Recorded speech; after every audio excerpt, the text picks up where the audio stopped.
So we've just seen Yandex Tech Talk, and Yandex is our co-organizer. Let's shift our focus from distributed systems and microservices to algorithms. And the next talk is going to be given by Nikolay Izhikov about practical aspects of B+ trees. So your applause, please.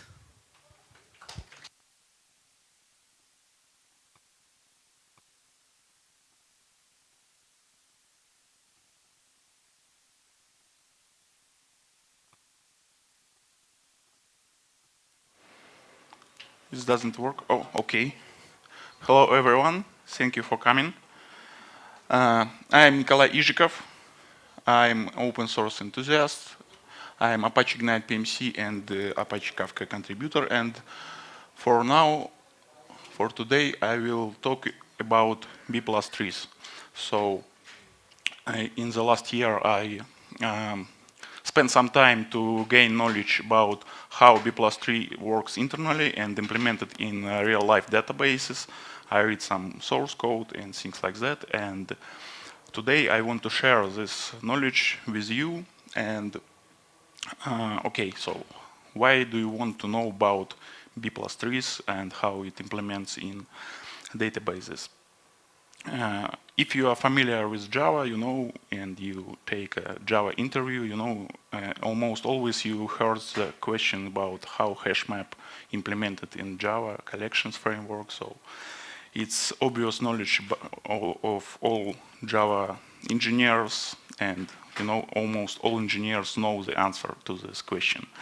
And a few engineers know how concurrent hash map that used heavily in Java applications works, and more fewer, you know how the B trees and the data structures inside databases works. But you know, it's pretty unfair, and because when you write application, when you write some code that runs in productions, it always interacts with database queries results and executes database queries one way or another, you know, through some proxy if you or gateway if you execute, you know, from mobile device or web browser, or directly if you write microservices code. So I think you want to know how and why databases works pretty fast and pretty reliable, and these features provides by B+ trees and implementation tweaks in different database. Okay, so I think you may want to know about database, and today I will tell you about, you know, some core design principles, some requirements that comes from you know, from hardware and from the database essence, and how it implements and how B-trees fits these requirements and why it's so good. Okay, so let's begin with quote that actually is myself. So in my experience, you know, there are two different, you know, limitations that you have during designing a database. If you look at the bottom level of requirements, it will be hardware or security, you know. So thanks God we wouldn't talk about security and security limitations today. We will talk about hardware and how it drives us to implement data structures inside databases. Okay, so what is database? And essentially it has, you know, several features that is used heavily, and it stores your data on the disk unless you in memory database, but today we will talk about databases that store on the disk. And after you write some data, you want to search it. Yeah, you have lookup operation essentially when you select some data by key or primary key. It depends on data model that you have, and you have bounded iteration or scan query, range query. So when you want to select or to get some data that stores between some values x and y.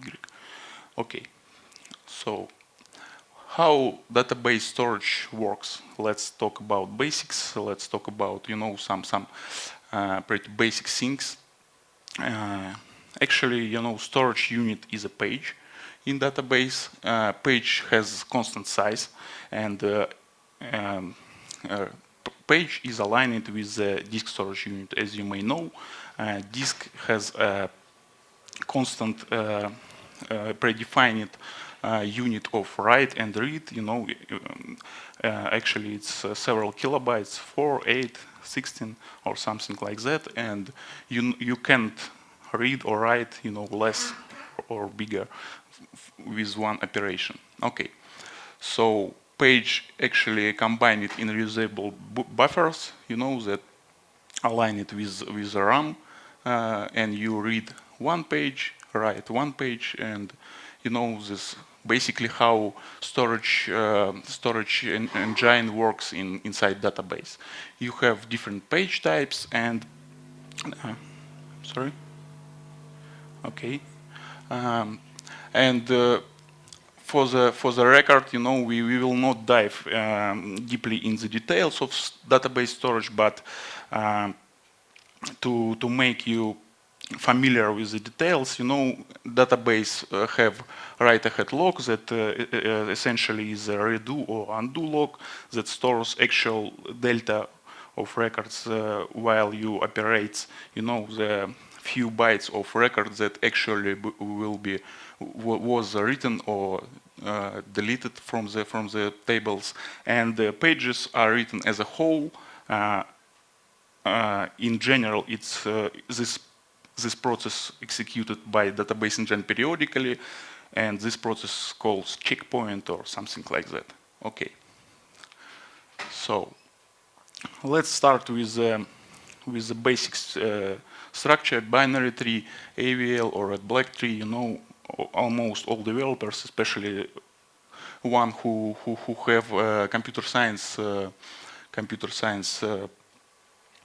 degree, knows about this data structure, and it's pretty basic. Yeah, so it's here for a long time, has good properties for requirements that we have.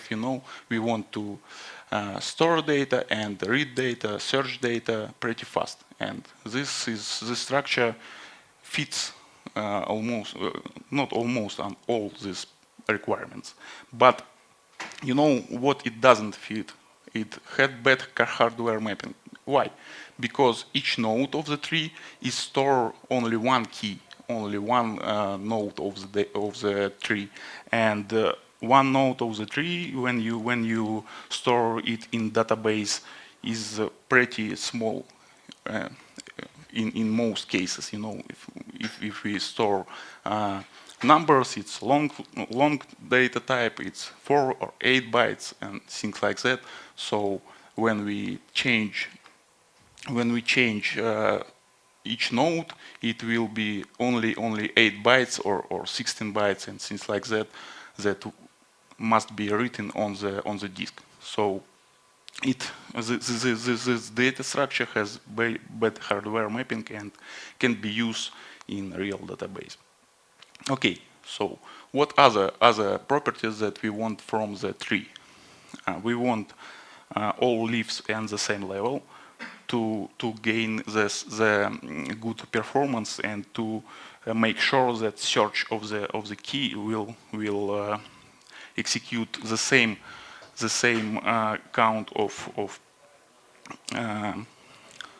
compare with each search. Okay, and after it we want to store several keys on the each node, on the each tree node, because as I said before, we write and read the page as a whole, and we want to use the space as good as we can. Okay, so let's take a look at an example. What we changed about the previous tree? We store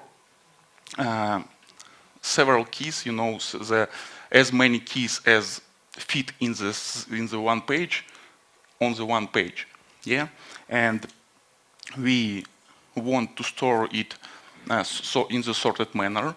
On each page, as you can see, it's sorted, and on the inner nodes, on the upper nodes of the tree, we have the links to the down nodes, and it connected, and it makes a tree that is that on practice is very wide, because here on example we store only 3 keys, but in the real world, the size of the page is big, 16 kilos or 8 kilos or 4 kilos, and we can store, hundreds of keys on each page. So from the first level, there will be 100 of nodes on the second level, and 1,000 of nodes on the third level. So it's very wide tree, and to find the key, we need a few operations, few scans, few reads of the page. Okay, and one more properties of the tree is that pointers. I meet the pointers to the actual data for the simplicity of the diagram, but we store links to the actual rows only on the leaves page on the leaves. So to traverse, to find the actual row, you have to traverse the tree, find the leaves, find the key on the leaf, and it contains a link to the actual row, to the actual data. Okay. So the tree design driven by the hardware limitation, yeah, the page size and things like that.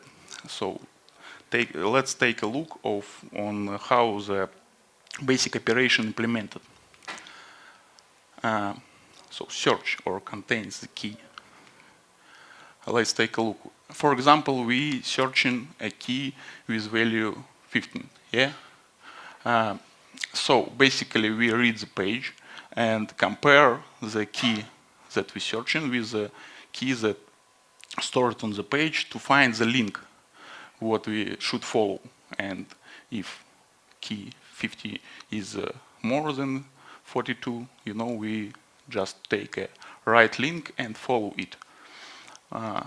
After it, we read the second page, the inner page, just in the same manner find the link, and we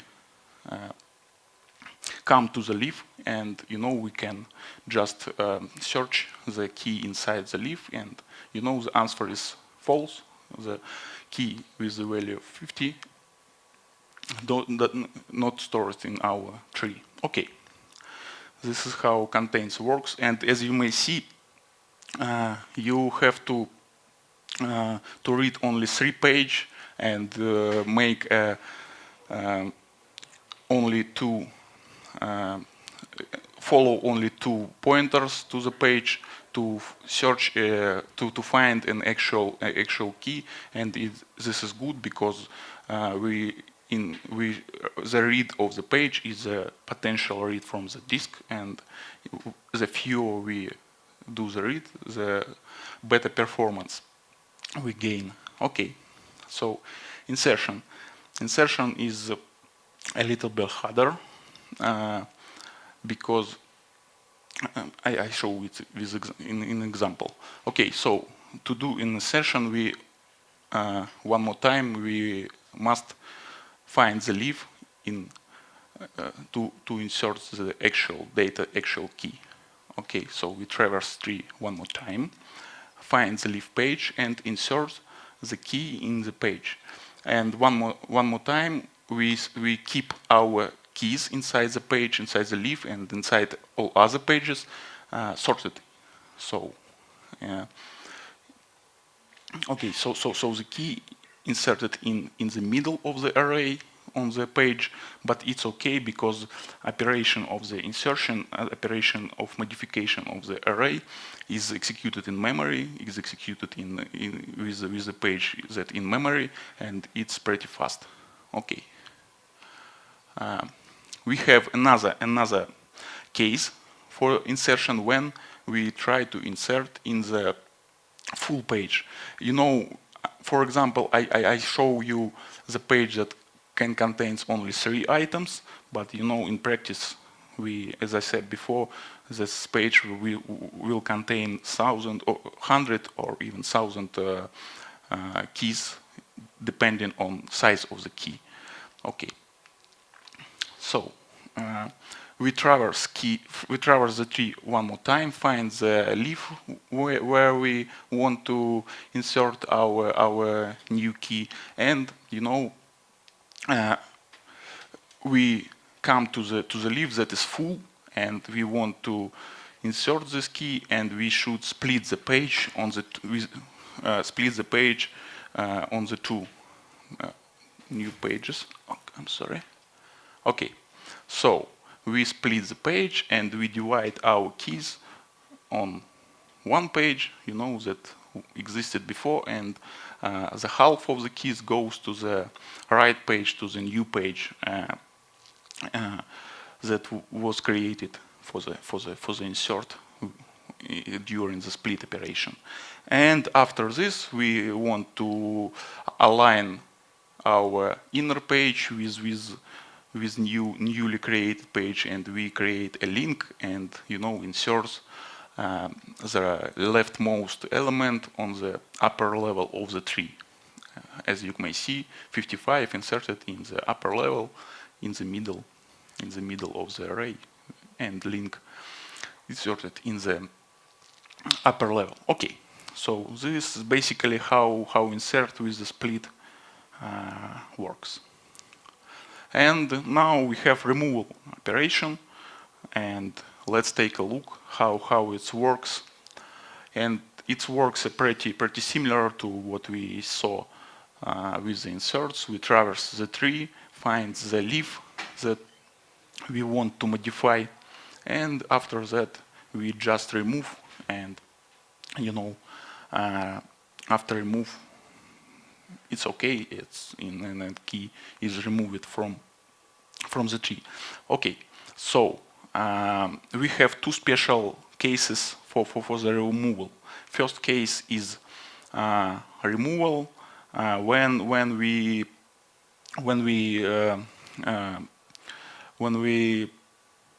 come with a page that is too sparse, yes, too empty. And just to make you some details, the possible emptiness of the page and possible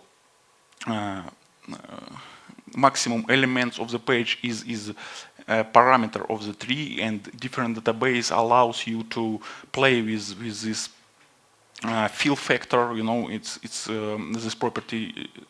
They call it as it is a sound, the fill factor, and in MySQL, in Postgre, in the MySQL, or my MS SQL server, there are parameters for each index that calls fill factor, and it allows you to play to make tweaks on the tree and set the how full your leaves or your pages has to be.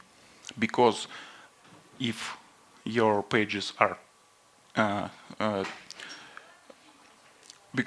if your pages has maximum elements, then each new inserts will lead to the split, and this will hurt your performance. Yes, or if your pages are too sparse or have too few elements, only few elements, it will lead you to the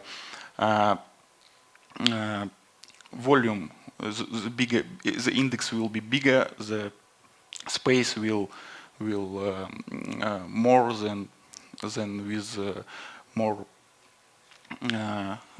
the space will be bigger compared when you make filling the page more full. Okay, so back to the track. We remove the key with the 8 value from the tree, and our fill factor is 1. So we decide to merge these pages because the first page, the leftmost page on the leaf, is too sparse. Okay, so what happened? The key from the right page, copy it to the left page, and the right page, remove it from the tree, and after it we should update our tree and inner node to align it with the actual values on the leaves. And basically this is how a removal with the merge works. Okay, so we have one more special case when we remove the leftmost element from the tree, the leftmost element of the leaf from the tree, and because the value of this element is stored in the upper nodes, on the upper level. So how it works? It basically traverses tree one more time, finds the element, and if you find that this element is leftmost, you want to update the inner node with the new value. And this is how it works. And actually, if you find that you're updating a leftmost element of the inner nodes, you just repeat recursively for the upper levels of the tree, and maybe you come to the root, and how it ends. Okay. So maybe some notes about how to search inside the page, search case inside the page, because this kind of details is omitted during this talk, but it's actually a very hard question how you want to how you search the key inside the page, because you have sorted array of the keys, and how to traverse it, and how to find does this page actually contain this key. Okay, and there are two cases here. The key can be constant size, the number, or the limited size string, and you can use binary search algorithm here, and it's worked pretty well. You may find the desired element with only few compares, and it's okay. Otherwise, when you store some data that has variable size, you just iterate the key one by one, because you cannot jump to the to the middle of the list, because you don't know where is this middle. Okay. Okay. Basically, this is how B-tree works, and it's pretty simple so far. And let's take a look how it works in concurrent environment. And a few notes about how concurrent implemented in different databases. There are two major thread model in database. One database use single thread model, where only single thread access to some data structure, or even single thread execute actual queries to the database. Tarantul has this model, as far as I heard. And other database, the most database uses concurrent design, where each data structure can be accessed by the several threads concurrently. And when you have concurrent many threads that access your data structure. You want to protect your data structure from the obvious concurrency issues. So here are the obvious concurrent issues, and I want to stop only on the last one. So basically, we saw that basic tree operations works. Search works from the top level to the bottom, and propagates. Right amplification propagates from bottom to up. So only when you on the bottom level, you can understand: do you want to update upper level or not? So this is issue for the concurrent implementation. Okay, let's take a look on the example of concurrent issue. We have thread 1 on the up picture, up diagram that traverses the tree and searches 75 key. And when we read the last pointer, the thread 1 frozen, and thread 2 works and inserts 88k that leads to the split of the page. And when thread 1 comes to the page by the link, it can't find the key because the page was splitted. Yeah, so the answer with this in this situation, this case, in the described case, will be false. So 75 key not stored in the tree, but the actual answer must be true because 75 key, as you may see, exist in the page. Okay. So how to protect tree from the concurrent modification, from concurrent issues? The naive approach, that comes to the mind is just lock the subtree, lock the path while you traverse the tree, and this prevents other threads from modification of these pages, and this leads to the solving of concurrency issues. And it's actually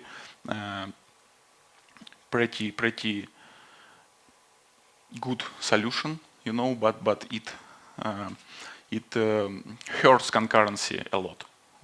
You cannot gain good concurrency, good performance over the several threads when you lock everything on each request, especially if you write a lot in the.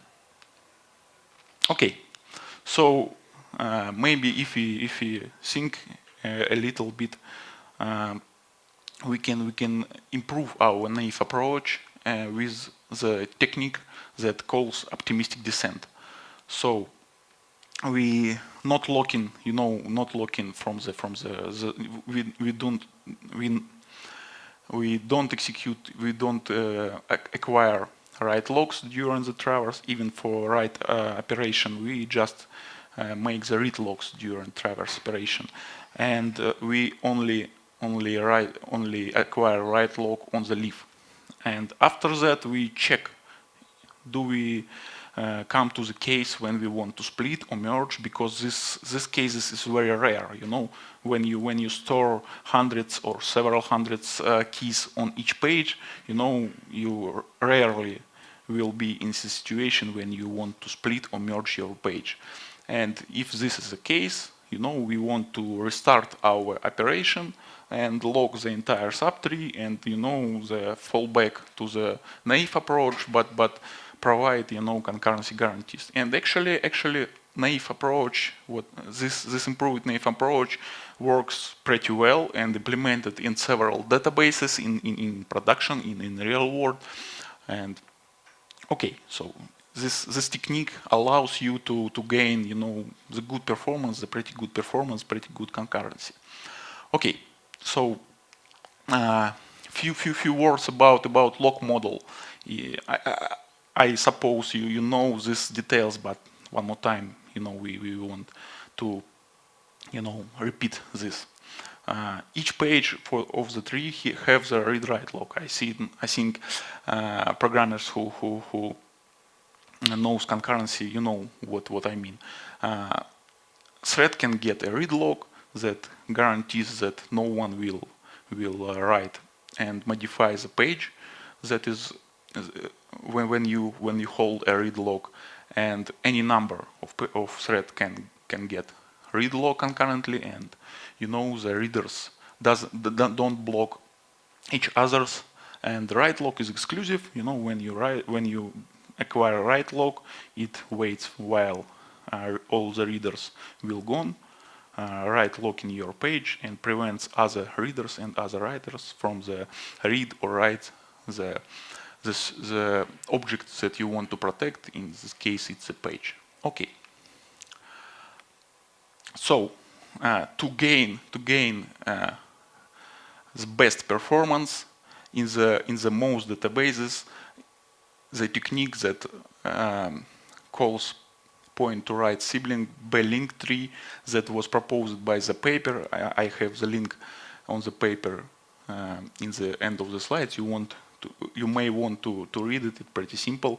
The technique the technique to gain good concurrency with only one page locking was proposed.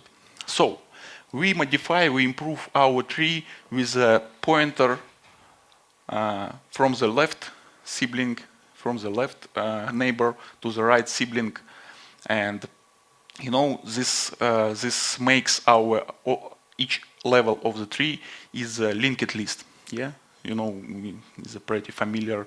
You may be familiar with the linked list data structure, and let's take a look how it solves concurrency issue. Back to our example. One more time, we have thread 1 that search 75 key. It's frozen with on the when thread 1 wants to go with the last red link, red pointer to the leaf page, and T2 thread 2 insert 88k. Okay, so when we have the right pointer to the pointer to the right sibling, we after we go from the inner node to the leaf and cannot find key, and we actually see the case when the key that's stored on the page is fewer, all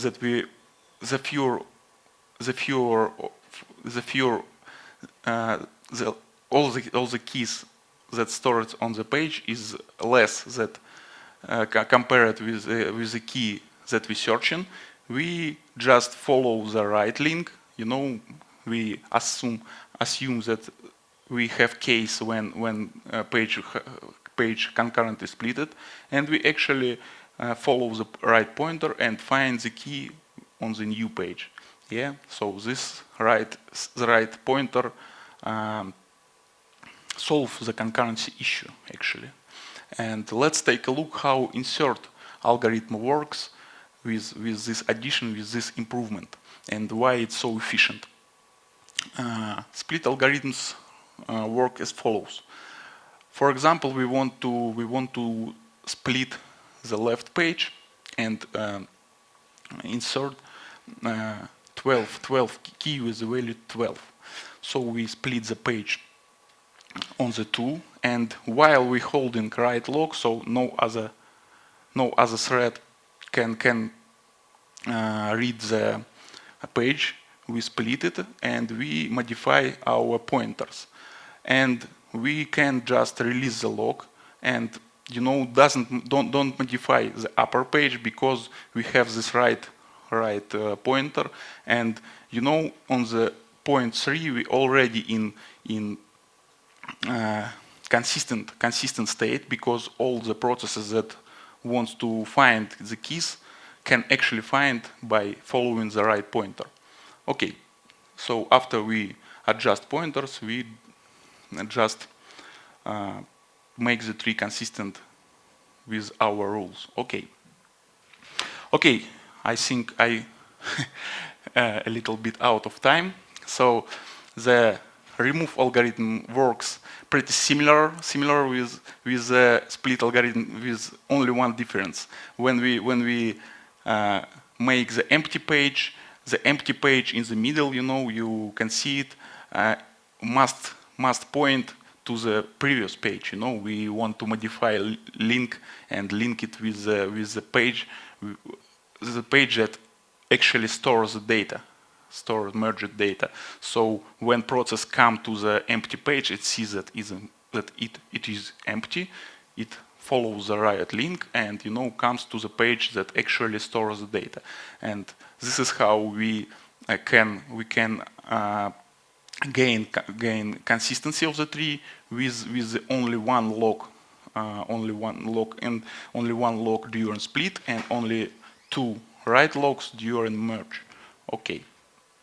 Okay. So in the beginning of the talk, I said about range scan, and this is how implemented range scans. We just traverse the tree and find the key that is lower bound of your query, and just follow the right links, and traverse the leaves and read only leaves to search and to find all keys that satisfy your range scan. And if you don't have lower bounds, you use the meta page. Each tree contains some meta information, and in meta information you want to store a link to the first leaf, because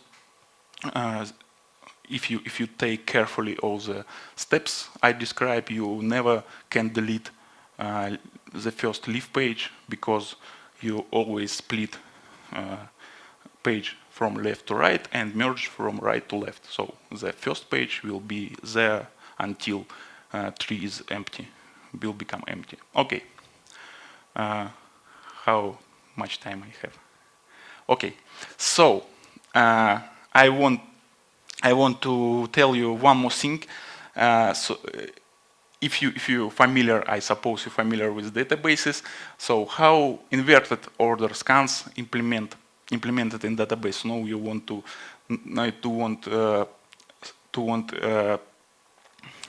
iterate keys with the inverted order. Most database and just makes the answer to this question that just make second index that will store keys in inverted order. So when you execute desk sort of the query, it will use inverted order index, and when you ask ascending sort, when you make ascending sort, you just use the first index that stores ascending order. But some database, Postgres or MySQL, implement approach with the left sibling. The similar approach. When we have right pointer, they have left pointer to the left page. But it lead to some concurrency issues. And okay, I think I out of time, and I can tell you about concurrency issues and some details later in discussion zone. Okay. This is links to the papers I mentioned that propose this enhancement and this improvement for concurrency trees. And if you want to deep dive in concurrency tree implementation, you want to read the beautiful README that Postgres have.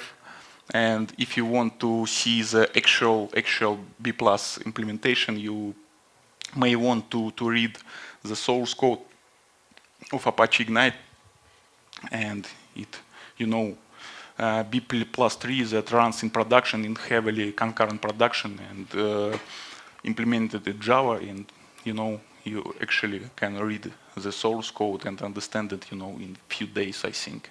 Okay, thank you for your attention. So we still have some time for the questions, please. Thank you. Thank you for interesting talk, first of all. My question is very minor, actually. Like, you have the example with removing, like, node concurrent one, removing the leftmost item in a node. So after that, like, you were updating the parent nodes. So is it necessary, or we cannot do this operation? So it won't break any consistency. So can we omit doing this operation and have the same b+3?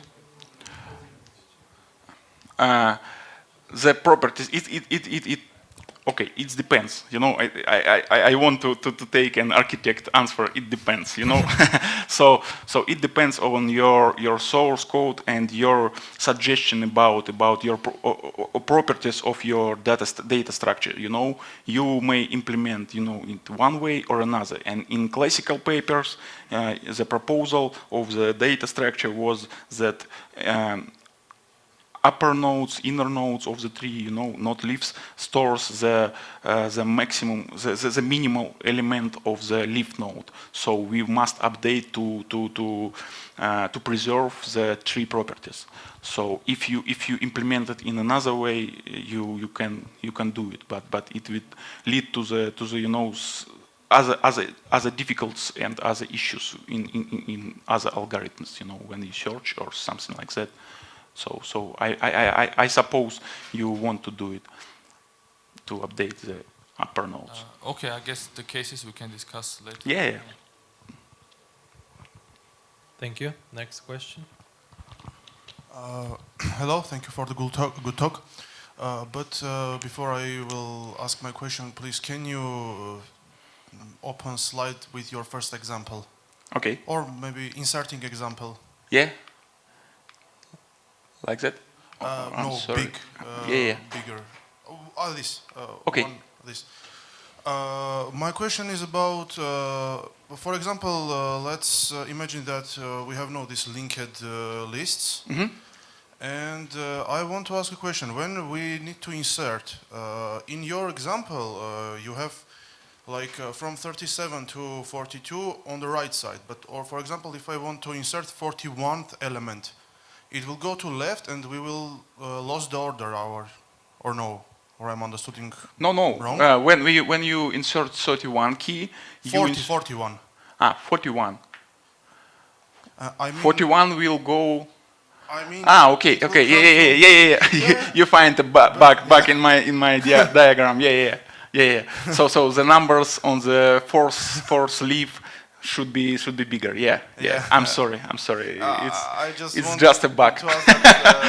Then we will lost our order. I made these diagrams by the hand, and you know, I just miss the tree property, the basic tree property. I'm sorry. Hello, thank you for your talk. I have two questions. You said that there is a limitation on node size. Yeah. So it's 2 kilobytes, 4 kilobytes.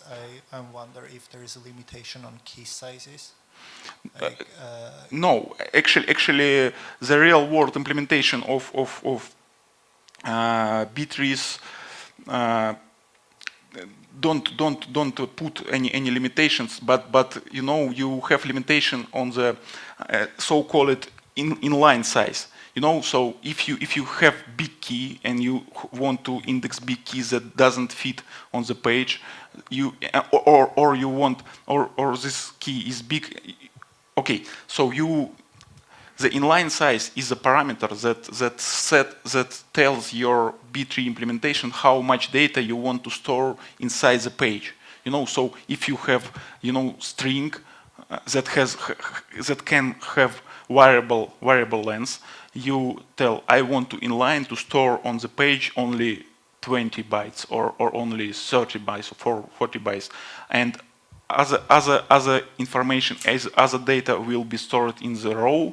So if your query searching for 41 bytes, 41 characters, you know, you will come in the situation when you traverse the tree down the leaves and to search actual row that satisfy your query, you need to read the whole value, you know. So for the big columns, this technique is used in the real world. So you have part of the data that's stored in the page, and other data, the whole data stored in the actual rows, and you read the actual row to execute the search. Thank you. And the other question, in all examples, I saw that trees, most of the trees are balanced. So Unbalanced? Balanced. Yes.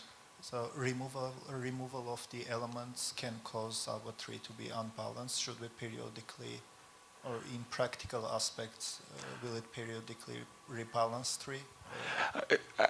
I suppose you ask what is the balance here. The implementation that I described preserve the height of the tree. We will have the have height of the tree on each pass. All the leaves will be on the same height, but each leaf can have a different number of keys. Yeah, and is this unbalanced tree when you have different count of the keys on each leaf or something? Let's say in some case, can we end up with just linked list of these nodes because of removing? Yeah, it's okay. It's actually okay because we will search the keys pretty fast. With one pointer, with only two pages read, and how it started. Each tree started with the two levels. The root and the two child with two empty child, and after it grow, and actually it grow from the bottom to the up. When you split and you propagate your new key to the upper level, and when you have full root node, it also splits to the 2 pages, and you have one extra level, and you have in practice you have to execute some extra operation, modify meta page and things like that. But I omit these details for the sake of the simplicity. Okay, thank you. Thank you. So let me ask you the last question. The actual idea of the talk was to tell us about the practical implications, and except for databases, what do you think this algorithm could be used in, for instance, in our daily programming practice? Okay, so the practical aspects. I mean that how B+3 works in real world databases. I think this may be interesting for the people, for the engineers. Yeah. So in everyday programming, if we are talking about business application of microservices, I think it will not be so often remembered. But when it comes to optimize database, to understand why this queries executed like that, or why and how index storage is worked, and why in one database, as I said, in one database the index, when we create index, we can use it for the ascending and descending orders, and in other database we must create 2 indexes for one sort order and for another. So I think this kind of details is for experienced programmer and experienced database users, and for the developers of YDB. Okay, thank you very much then. So you have to choose the best question, which was I think answered. QA for the tree is the best question. I'm Okay. sorry again for the bug. As we have figured out before, we have no presents for the speakers because Okay. they were supposed to be already given at some point. But thank you very much for the talk. And yeah, these Okay. applause are for you. Thank you.